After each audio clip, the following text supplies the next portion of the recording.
Programang ito ay rated SPG, striktong patnubay at gabay ng magulang ang kailangan. Hindi magagawang putukan ni David si Tanggol.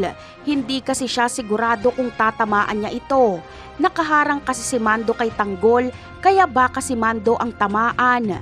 Kaya galit na galit si Miguelito. Pero may mga tauhan siyang nakahanda para tapusin si Tanggol kung sakaling papalpak si David. Samantala, hindi mapakali si Ramon dahil alam niyang itutumba si Tanggol sa loob. Mabuti na lang ay agad na dumating ang abogado ni Don Julio, kaya agad na tumawag si Don Julio kay Ramon na makakalabas na si Tanggol. Pero hindi pa rin kampante si Ramon. Bilang kriminal ay alam niya ang mga galawan ng mga tuso.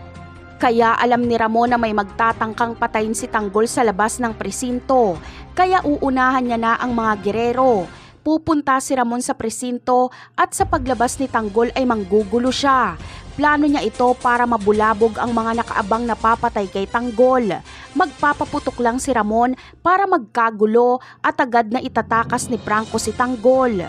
Samantala, kapag makarecover si Tanggol ay siya naman ang gaganti sa mga gerero. Sa pangangampanya ay kargado sila Tanggol ng armas. Nakakalat din ang mga tauhan ni Ramon pati ang mga kaibigan ni Tanggol. Kaya sa magaganap na engkwentro ni Tanggol at ng mga gerero ay akala ng mga gerero ay mapapatay nila si Tanggol dahil kakampi nila ang mga pulis. Ang hindi nila alam ay napakalakas pala ng puwersa nila Tanggol. Napakarami pa nating dapat abangan sa mga susunod na episode. Paalam!